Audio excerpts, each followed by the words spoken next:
जय जिनेन्द्र।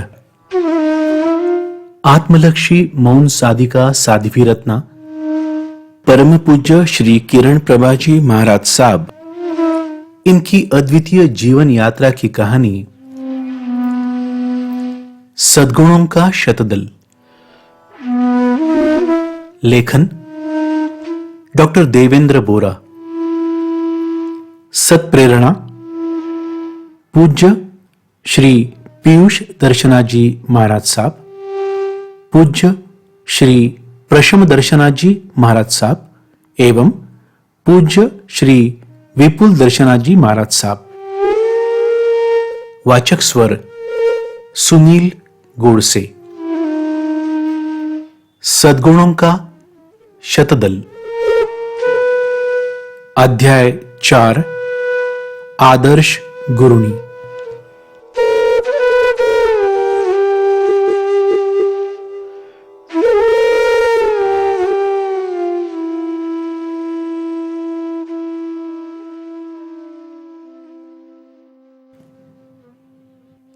गुरु, शिक्षक, टीचर के मायने समय के साथ साथ बदलते गए। आज से 40-50 वर्ष पूर्व तक शिक्षक का स्वरूप नारियल की तरह था, बाहर से सख्त और भीतर से नरम। कठोरता एवं शासन उनका मूलभूत गुण था। विद्यार्थियों की पढ़ाई की ओर उनका ध्यान था। बच्चे क्या पढ़ रहे हैं उसमें अशुद्धता तो नहीं, उनका पढ़ाई में चित्त तो है ना। इन सब बातों पर शिक्षकों की पैनी नजर बनी रहती थी।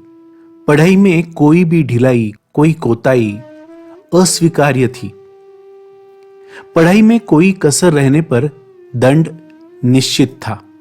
दंड देने के कई प्रकार थे।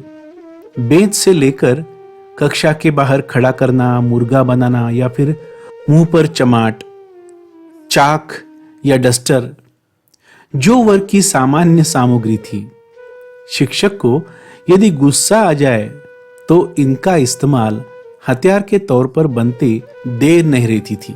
वचन के पक्के, शब्दों में स्पष्टता और नजरों में करारापन, ऐसे उस समय के शिक्षक थे। सारा प्रयास इसीलिए कि बच्चे ठीक से पढ़े लिखें। जीवन की यात्रा में आगे जाकर सफल बनने के लिए बचपन का अध्ययन अतीव महत्वपूर्ण है, ऐसे उनकी पक्की धारणा थी और उसके लिए वे सदैव प्रयत्नशील रहते थे। गुरु और अधिकार एक ही सिक्के के दो पहलू थे। गुरु के अधिकारों को अपने आप ही मान्यता थी। इन अधिकारों को समाज ने बिना प्रश्न किए स्वीकार कर लिया था। इसलिए गुरु यदि अभिभावकों को डांटे, फटकारे, सजा दे, कक्षा में सबके सामने अपमान करे, तो भी माता पिता की कोई शिकायत नहीं होती थी। आखिर गुरु ये सब विद्यार्थियों के भलाई के लिए तो कर रहे हैं, ऐसी दृढ़ भावना सबके मन में थी। परंपरागत चले आ रहे गुरु के अधिकार को चुनौती देने का किसी को भी कभी भी औचित्य ही नहीं लगा होगा, कभी जरूरत ही नहीं पड़ी। गुरु विद्यार्थियों के प्रगति के लिए जागरूक थे और उसे सफल बनाने के लिए जो भी मार्ग अपनाए, किसी को कोई आपत्ति नहीं थी। शैक्षणिक गुरुओं की इतनी मान्यता थी तो आप सोच सकते हैं कि धार्मिक गुरुओं की उससे भी अधिक मान्यता है। धार्मिक मार्ग में शिष्य व्याख्या से ही गुरु के प्रति समर्पित होता है और यह हम सब जानते हैं, समर्पण का स्तर अधिकार के स्तर से कहीं अधिक ऊंचा होता है। तो हम कल्पना कर सकते हैं कि धार्मिक या आध्यात्मिक गुरु के पास शिष्य को लेकर ज्यादा ही नहीं अपितु सारे अधिकार होते हैं। शिष्य ने क्या पढ़ना, कब जाना, कब आना, कब बोलना, क्या बोलना, कितना बोलना, इन सब बातों का अधिकार गुरु के पास होता है। शिष्य को स्वयं को वैसे ही गुरु के चरणों में समर्पित करना होता है। शिष्य के जीवन का हर फैसला लेने का अधिकार गुरु का है। पर सोचो, गुरु के पास शिष्य के जीवन के सारे फैसले लेने का अधिकार तो है, किंतु गुरु उस अधिकार के बल का प्रयोग न करने का मार्ग अपना ले तो शिष्य का समर्पण अविवादित है। गुरु का अधिकार भी मान्य है, परंतु गुरु उस अधिकार का प्रयोग न करने की बात तो बड़ी असाधारण है। अधिकार होते हुए भी उनका प्रयोग न करना संयम का उच्च कोटि का उदाहरण है। यदि इस विस्मयकारी बात को थोड़ी देर के लिए मान भी ले तो तुरंत सवाल मन में आना स्वाभाविक है कि अधिकार का उपयोग किए बगैर शिष्य की कल्पना कैसे कर सकते हैं। आखिर इन अधिकारों का प्रयोग शिष्य की भलाई के लिए तो हो रहा है। इस बात का जवाब है कि शिष्य का कल्याण अधिकार जताकर नहीं, अपितु प्रेम से करना है। प्रेम, वात्सल्य, अपनेपन से शिष्य के कोमल मन को यदि आकार दिया जाए तो शिष्य की प्रगति अधिक शाश्वत स्वरूप में उभर कर आएगी। बिल्कुल ऐसे ही थे पूज्य गुरुवर। प्रेम से, वात्सल्य से अपने हर एक शिष्य के जीवन का सिंचन किया है और उनके जीवन रूपी बगीचे में बहार लाई है। जैसे कुम्हार मिट्टी को हल्की हल्की थपकियां देकर सुंदर आकार देता है, ठीक उसी प्रकार अब अपने सभी शिष्यों का प्रेम से, स्नेह से संगोपन किया, उनके जीवन को आकार दिया, उसमें बहार लाई। शिष्य का समर्पण मतलब मूल में वह अपनी स्वतंत्रता गुरु के चरणों में श्रद्धा स्वरूप समर्पित कर देता है। अपने जीवन का हर निर्णय लेने की स्वतंत्रता गुरु के हाथों में सौंप देता है या देती है। तांगे के घोड़े की स्वतंत्रता उसके स्वामी के हाथों में पूरी तरह होती है। कब चलना, कब मुड़ना, कब रुकना, कितनी तेजी से दौड़ना, कितना भार ढोना, कब खाना, कब पीना, सब कुछ इसमें और शिष्य के समर्पण में एक ही अंतर है कि घोड़े की स्वतंत्रता लेने से पूर्व स्वामी उसे पूछता नहीं है, और इधर शिष्य अपनी स्वतंत्रता स्वयं अपनी इच्छा से, अहोभाव से गुरु को सौंप देता है। शिष्य भले ही अपने आप से मुझे अर्पित कर दे, परंतु मैं उसकी आचार विचार की स्वतंत्रता कभी भी नहीं लूंगी। कितना बड़ा त्याग, कितना विशाल हृदय। शिष्य की समर्पित स्वतंत्रता को बिना किसी अपेक्षा के उसको बहाल कर देना कितनी विस्मयकारी बात है। हर इंसान सत्ता चाहता है और अधिक सत्ता चाहता है। वह चाहता है कि दूसरे के भी निर्णय वह ले और वे सब उसका निर्णय मान्य करें, उसी के अनुसार उनका आचरण हो। सत्ता पाने की लालसा का कोई अंत नहीं। परंतु गुरुवर तो इस विचार के पुजारी थे कि व्यक्ति को उसकी स्वतंत्रता मिले, वह खुली हवा में सांस ले सके, तो उसके जीवन में शाश्वत बाहर आना निश्चित है। अधिकार से निकले आज्ञा का अनुपालन का असर तात्कालिक होता है। आज्ञा करने वाले का ऐसा भ्रम होता है कि देखो, मैंने कहा और शिष्य ने वैसे ही किया।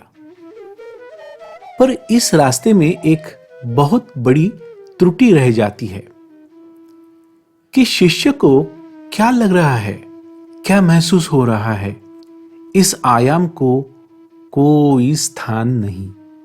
आज्ञा में, अधिकार में सारा जोर अनुपालन पर होता है। भावनाओं को कोई स्थान नहीं। इसमें भाव हिंसा होने की संभावना अधिक है। इसीलिए पूज्यवर ने कभी यह रास्ता अपनाया ही नहीं। हर एक शिष्य को संपूर्ण स्वतंत्रता थी।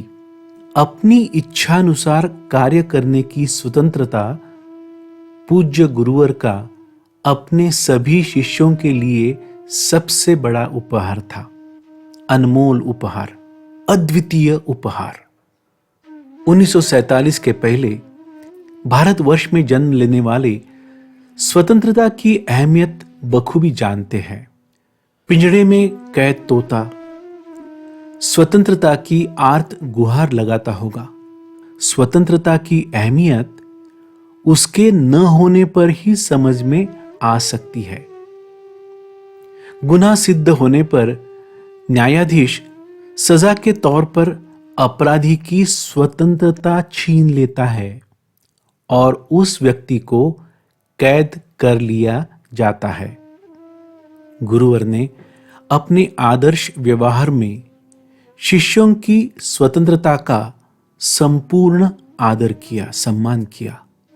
शिष्यों के प्रति आत्मीय भाव, उनके स्वाभिमान का ध्यान रखना, पूज्यवर की ये बातें बड़ी ही अनूठी थी, आदर्श थी।